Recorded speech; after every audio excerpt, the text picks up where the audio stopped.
over here. Someone had put that they're going to use a bush cutter to cut your hair to maintain social distance. Jay Sevilla writes, businesses open depending on who owns the business. Michael, allow our families to worship and to grieve and mourn loved ones lost due to the virus. Allow for funeral mass at churches. Bev writes, where's the answer for the data being used? Jessica writes, go get your nails done, but the kids can't go to school. It's ridiculous.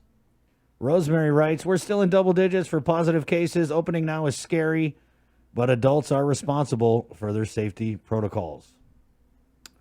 Yeah. We appreciate everybody's comments Right. and their feedback. It is what it is. It We is have what to it do is. this. We have to wear a mask. We have to maintain social distancing and abide by these orders that are coming down. I mean, what else are we going to do? We have to Yeah. protect our island. We have to all get better. It's really on us, guys. And, Yeah. I know I'm joking about what is going to open, but I'm a joker, and that's just kind of how I process stuff. But yeah, I mean, at the end of the day, it kind of doesn't make a lot of sense when you hear Dr. Hoa say that, we're doing a soft opening, and then they say that basically everything's open. I mean, you could go to the mall in P-Core 1. 7:31. Let's go to the KUAM News Zoom room. We're really looking forward to catching up on the virus and the public health side of this whole pandemic with Annette Uggan, who's the public health contact trace lead, and the territorial epidemiologist, Dr. Ann Pobutsky. Good morning, ladies. Good morning. Good morning. Morning. I wanted to start with, one thing that Dr. Hoa said, and it kind of sounded like we're out of this second surge. Is Dr. Ann, are we?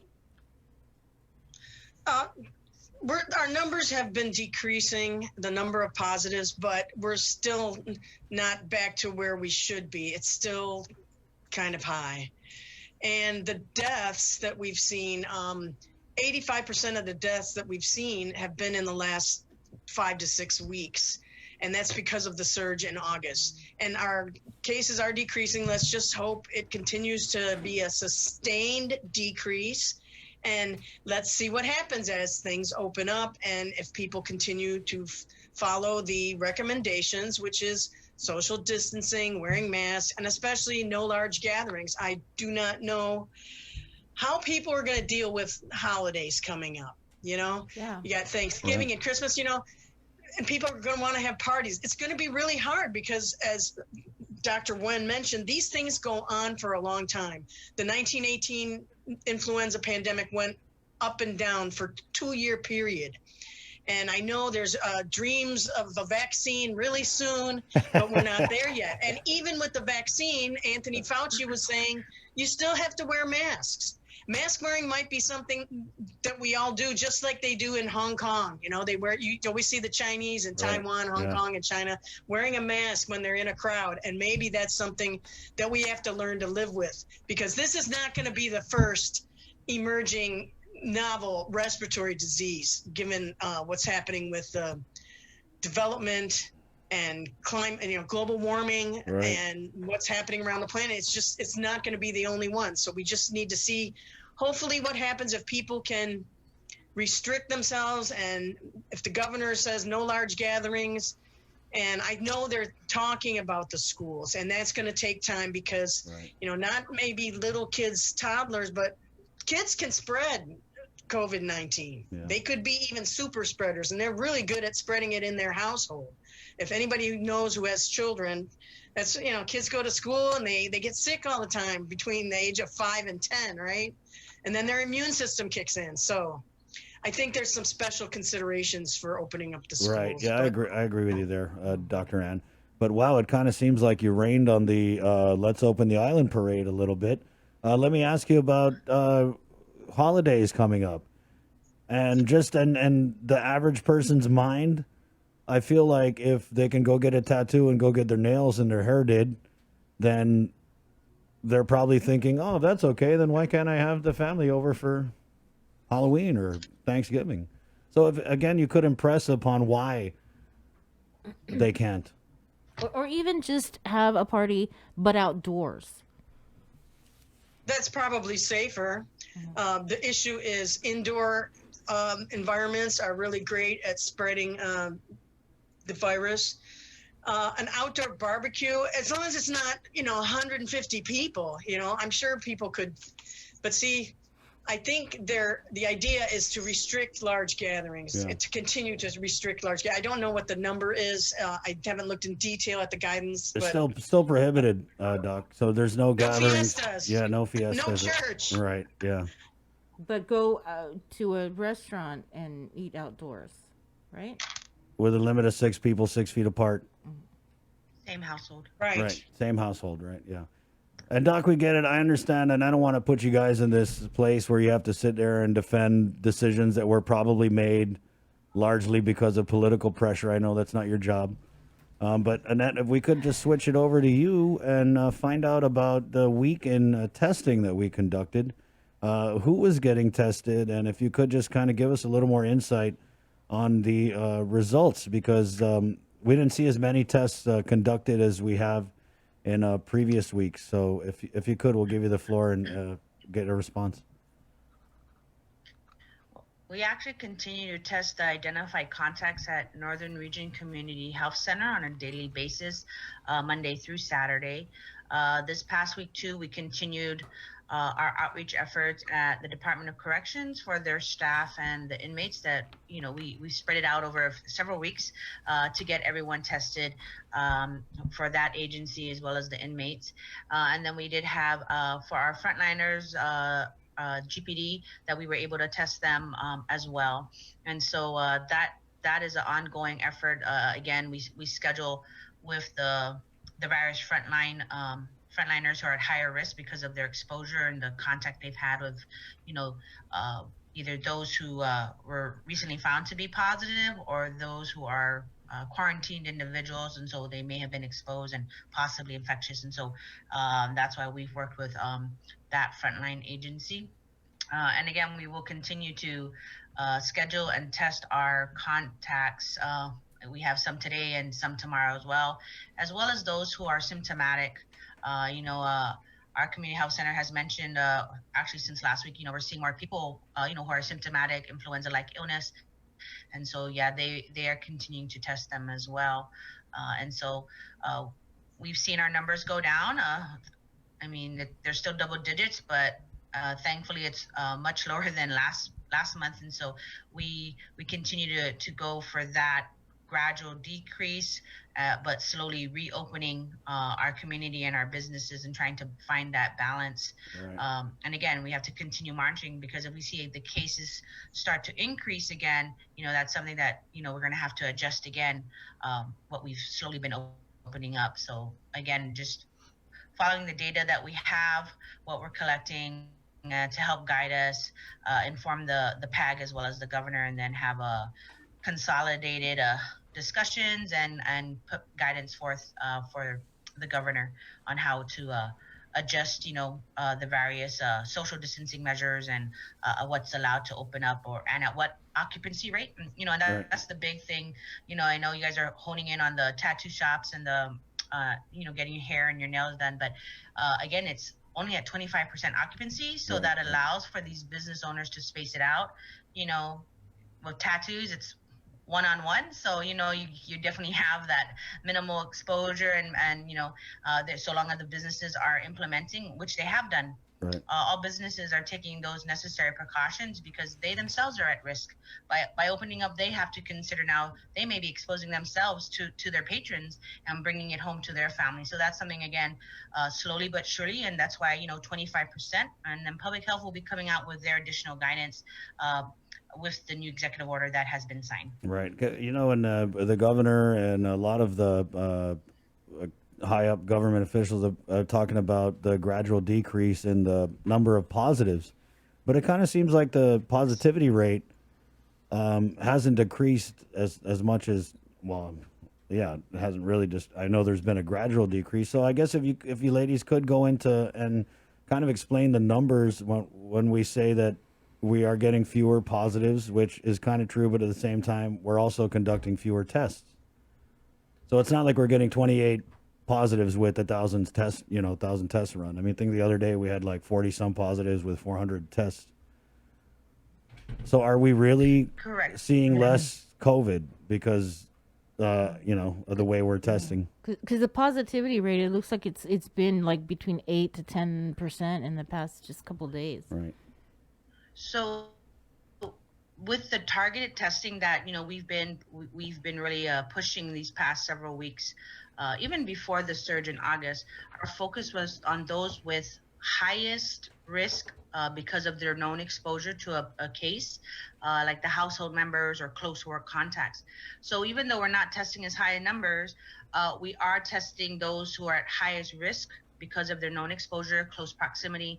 And so, yes, we are seeing, a lot of the new positives are actually household members, which is to be expected. But we're also seeing some households where they're still negative, which is a great thing for us, and it shows that the personal responsibility, the support that new case has at home, and that they were following, the self-isolation and self-quarantine. So even though the total number tested is not as high as we used to, and I know Dr. Ann spoke to this before, when we were opening it up to whoever, regardless of symptoms, we tested close to 7,000 people in a set time frame, and we only got about 30 some positive.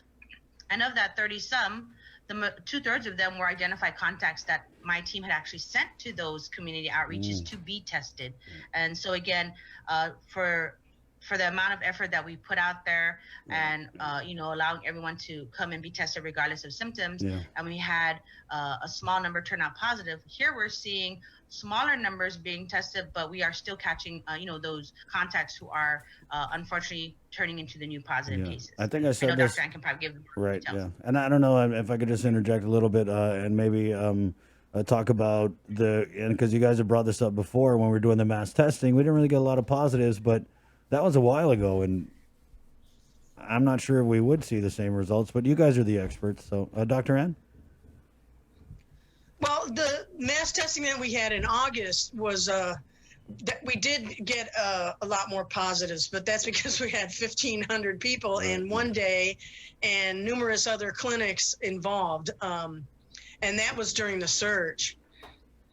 So that kind of thing works. It kind of overwhelmed the lab. Yeah. So we're trying to think of what's the best way to do this mass testing moving forward, because the governor really likes it, and the people do too. And we're trying to figure out a way so we won't overwhelm the lab.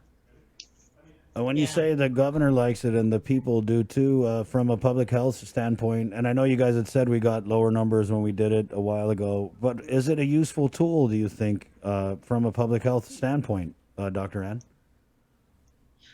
Well, again, as Annette mentioned, when we first started doing it, we didn't come across very many positives in the mass testing when we first started doing it. It was only when we did it during the surge that we saw a higher number of positives. And I don't have the numbers in front of me, but the typical pattern that we see, not just on Guam, but it's a surge and then a lockdown and then a surge again. So as things open up, let's see what happens. Are we going to see, it really depends on the community. And that's how this kind of thing usually unfolds. But the good news is we haven't seen any dengue cases since March. Last year, this time, we had a dengue outbreak that peaked in September last year. And I don't know why we're not seeing any. Maybe the Division of Environmental Health killed all those mosquitoes, but or at least the particular vector that was carrying the dengue virus. So that's good. And we haven't seen very much Shigella. We had an outbreak last year because people are washing their hands. Nice. So I don't know why, with all the rain we've had, we haven't seen any dengue. No, the dengue's Our scared of biggest COVID. worry right now is COVID plus influenza. Right. And that's why we're trying to get people to get there. And we can test for influenza at the lab. So we've already told the physicians and the clinics, we can test for influenza. Send us that and send us the COVID. I'm wondering if you could say anything about the Sarah alert, the tomorrow, 12 noon, the new test out program for people in quarantine is going to go into effect. And from what I understand, people that test negative at day 6, they'll have to download the Sarah Alert. Can you provide information about it's a that? symptom monitoring application. So it's actually going to be phasing in, excuse me, phasing in as we slowly transition out of the EMOCA. So EMOCA is like the video monitoring. With Sarah Alert, it's actually, you can do call, text, as well as messaging for monitoring. And so it's something that to help reduce the number of staff needed to monitor individuals placed in quarantine. And so it's a matter of them being checked on their symptoms, on a daily basis, and they have to respond. And if not, then that's what will trigger a public health team to do like a compliance visit, or to actually check on them in person. And so with the Sarah Alert, if the people are, it's a daily monitoring, checking how you're doing, what are you having any signs or symptoms, and based on what the individual responds, whether they need to seek medical care or whether they need to call public health, and then we can do additional evaluation, like through our nurses, and then to guide them whether, do we need to have you go see a doctor, or, we need to check on you to, do we need to do another test? And again, we are seeing individuals who've been in quarantine that they don't actually become symptomatic until maybe day 10 or 12, right before they're supposed to get out of that 14-day quarantine. Right. And so this is to help. It's another digital tool to help us. It's used, CNMI was actually one of the pilot jurisdictions that are using it. And so now Guam is adding that on to our capabilities to help reduce the number of staff needed to monitor, because especially now as we're allowing these individuals to be sent home early to self-quarantine, you're either going to have to hire hundreds of more staff to assist public health to do that home quarantine monitoring, or to allow this digital tool to help us so that we don't have a high burden on staff and the need for additional human resources. Right. So it's just another tool to assist us. And so that's where they will have to check in. If they're not checked in on the daily monitoring as required, then that's where our team will be activated to check in on these individuals. What did the data show, in deciding why certain businesses couldn't open or reopen, specifically for these fitness facilities? Can you think about it, that? Going to a gym and you're indoors and you're, even if you're socially distanced, indoor areas are bad for spreading respiratory diseases. The other issue that nobody brings up is this whole issue of air conditioners. Your whole environment in your office is closed in, and indoor places are very bad for respiratory viruses. I mean, walking on the beach, golfing, those things aren't, even if you're social distancing, those are fairly safe compared to a gym. So it has to do with the close contact and indoor areas, as opposed to, somebody mentioned the tattoo parlor, right? You're one person and then the tattoo artist. Right, and if you're wearing a face shield and a mask and... Right. So I'm wondering. So malls, though, malls are indoors. Right, but there's no sitting down and eating. There's no sitting down and eating. It's all going to be takeout. There's no sitting down and socializing in close proximity to other people. It's all going to be get your food and go picnic. You also have to look down at the floor when you walk in the whole time. You just look down at the floor, don't talk to anybody, just go straight to the food court, get your food. Thank you, Mike. Okay. No, I thought like stores in the mall. No, yeah, stores in the mall are open. Yeah, they are. So, Dr. Ann, I guess with going back to the gyms, right? What if, like the restaurants, and now we're allowing restaurants to do outdoor dining, what if some of these gyms get creative and say, okay, well, like I know a gym that's pretty much open air. It's a big warehouse with two huge doors on either end. What if they started to say, hey, well, okay, we'll work out outside? Does that mitigate the risk, or? Well, you still have to do social distancing. Right, yeah. Even if it's outdoors and mask wearing, and especially the staff will be wearing masks. So it's not like we really had a lot of spread inside restaurants when the restaurants were. It was the large gatherings where there were infected people there that spread it to, large groups, people having a party at a restaurant. So restricting the number of people and the encourage and making sure it's social distancing. I mean, the stores are pretty good about that. Even the post office has, the 6 feet lines and everything, and all the stores seem to be doing that. So I've been to a couple If I places where, and I could think for the add most about part the gym, they do, but sometimes when you get a business that's like an auto shop or whatever, when a lot of people are coming in, there's a lot of traffic, there's a lot of congregating at the door, and sometimes these businesses don't have the staff to be like, "Hey guys, spread out," and it really falls on the customer, right? Which is something I had to do. Hey guys, can we get some room here? yeah, it's true. The businesses are doing their part.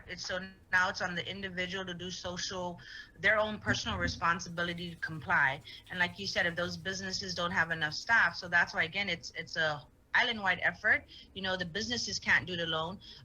And so again, I've heard of individuals too where they were very strict and making sure that their patrons were complying. I've unfortunately also attended a funeral, and the funeral home was very good about limiting, and they literally were every now and then counting how many people were inside the chapel to make sure that that they were complying and that people were complying. Right. No gathering outside while you're waiting to come in, or while you were leaving and you ran into a family member or friend. So again, and the people willingly just dispersed because they knew that they weren't following the requirement. And so that's something that again, it's a whole island effort, everyone's responsibility. But I just wanted to add about the gym situation. Right. A study was done several months ago that actually working out at the gym in regards to a respiratory illness, it's high risk because as you're working out and you're expelling, there's more force when you work out and expelling. They're not wearing your mask. And so that's why gyms are actually considered high risk, not only because they're, like Dr. Ann mentioned, they're indoors, most of them are enclosed, air conditioned, but also because the patrons are expelling forcefully, which means the spread of, I feel and again, attacked if you here, don't know Annette. I feel attacked. disease, they can go out, the spread can go out further. And so got that's you. why, Yeah. they haven't, and that was something done in the mainland that was shared with us a few months ago, and like, okay, Right. yeah, this is why. And you're basically And talking bars. about when you lift and you're like, oh, you're like, oh, you're like, ah, right? I got you. So yeah, for, Right. bars. If I'm known to be a bar, but I serve food, and I'm like an outdoor type of bar that serves food,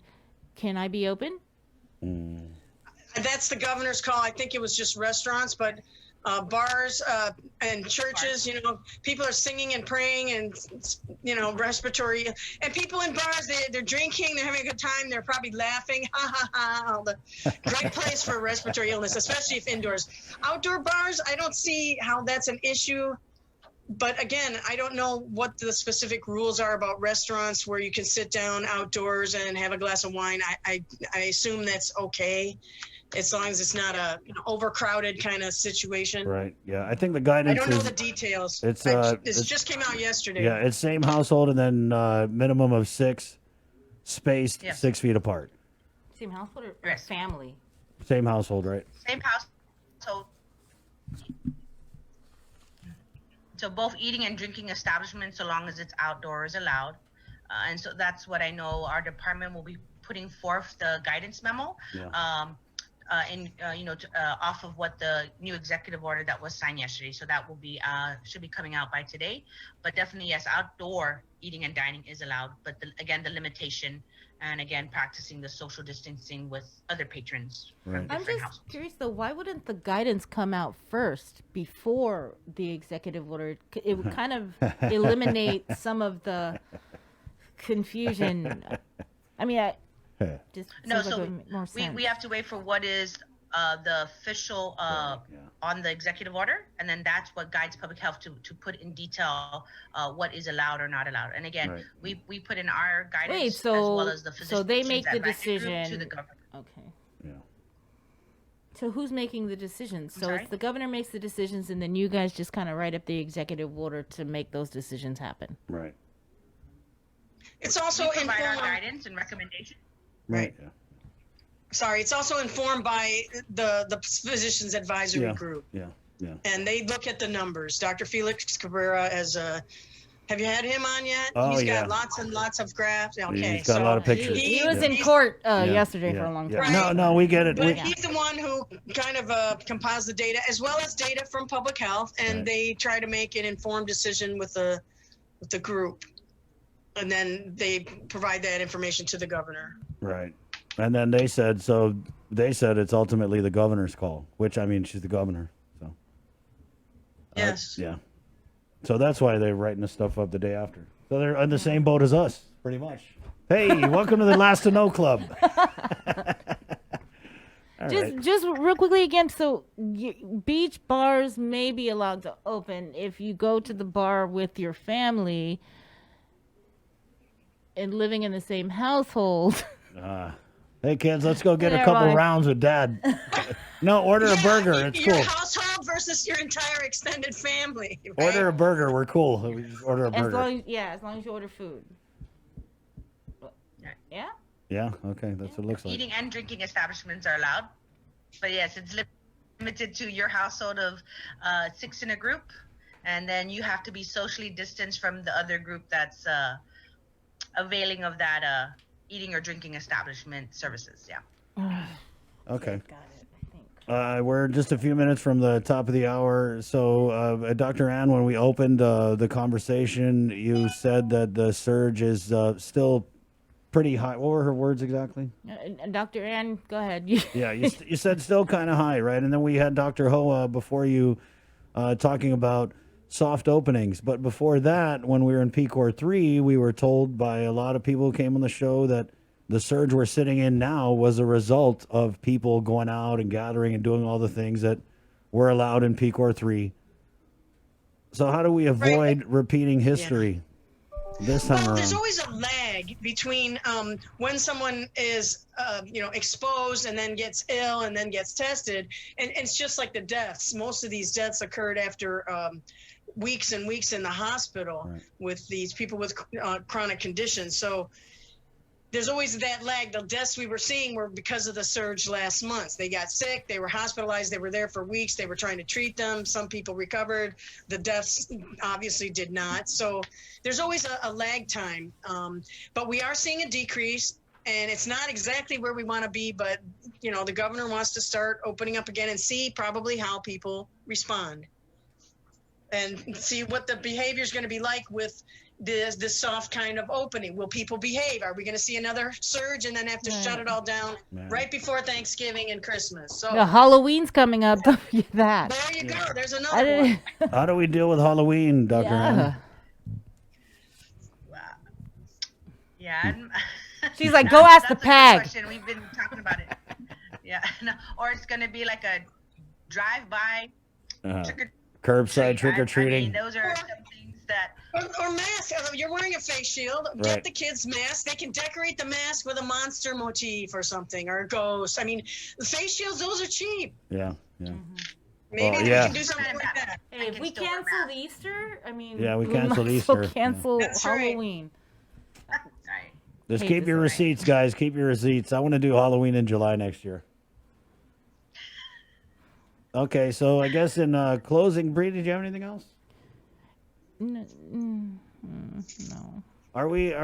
Can you just, Annette, if you could, just tell us the testing options available? We had a comment in here. A woman that commented that her husband's boss tested positive, but they were told by public health to stay home for 10 days. So I know that's anecdotal and you don't have the specifics on that, but if you could just tell us, people who symptoms or whatever, what are the testing options available to them through public health?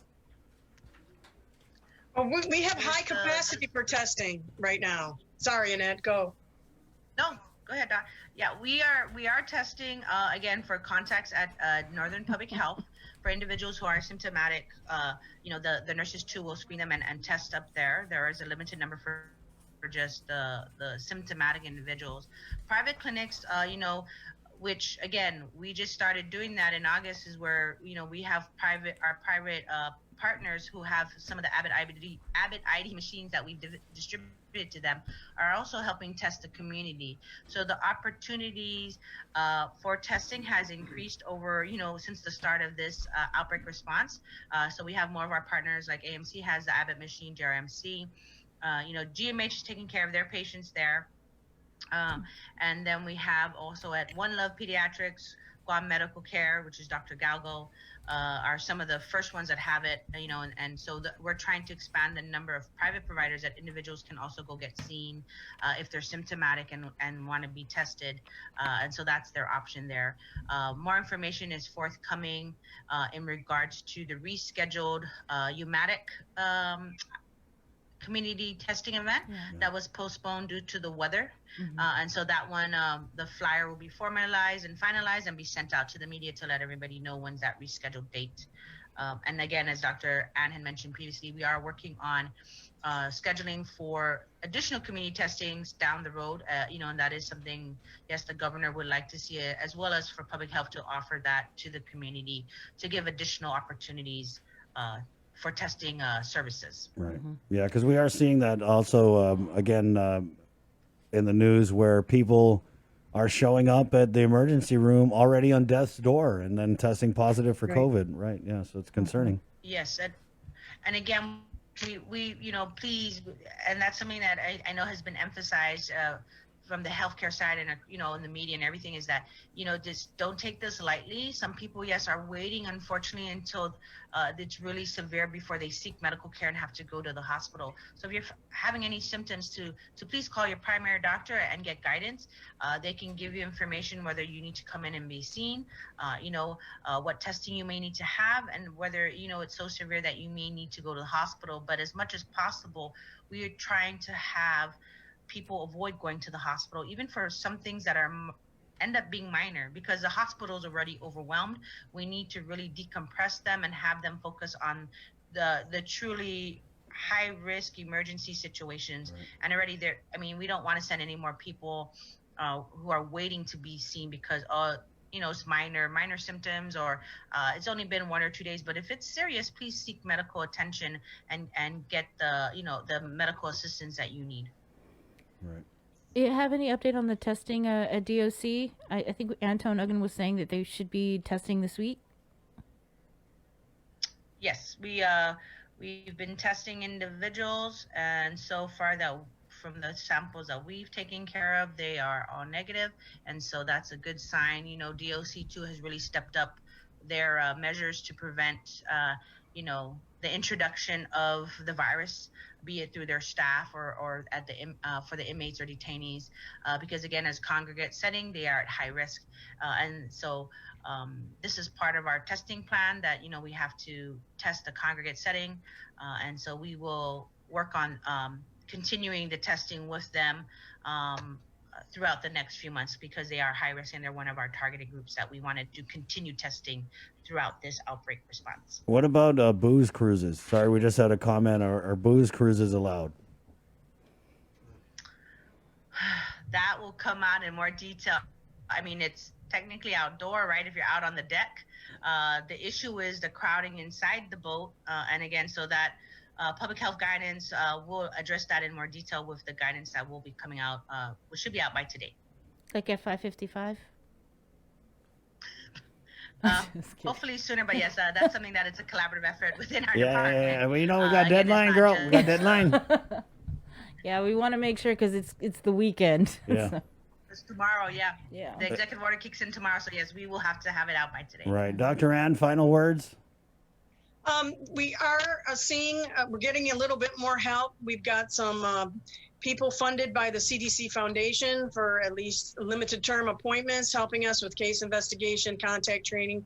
We have a microbiologist on loan from Health and Human Services, and we've got some local hires. Even though it's limited term, it might be able to segue into an actual additional position. So I think we're in better shape than we were in the surge in August. So these are things that we've been working on for months, and it's taking time to get these people on board, but it should help our capacity. Right on.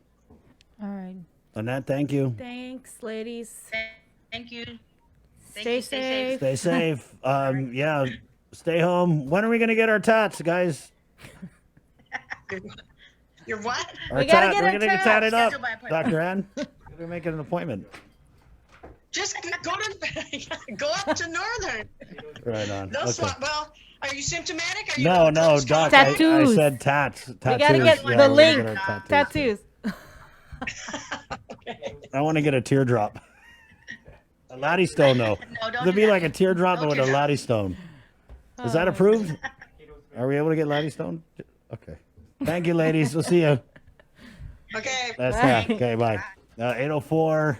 You're gonna get a tattoo. You're gonna go on a booze cruise. Oh, goodness. Lord almighty. Hey, thank you to our viewers on KUAM TV. It's Friday. Woohoo! Betness.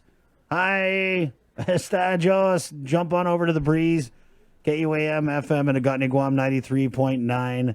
We're also streaming on the KUAM News Facebook Live page. Lillian Posadas, the hospital administrator, is coming up. Plus, gyms.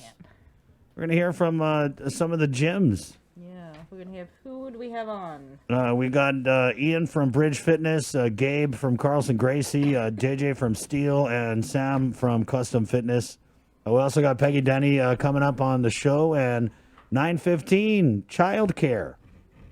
We'll talk with Adventures in Learning, Dewey Huffer, Nanny Childcare, Mr. Joe Soriano, and the acting president of the Guam Child Care Association, Ed Joshua. That's all coming up here on the link. It's the Breeze.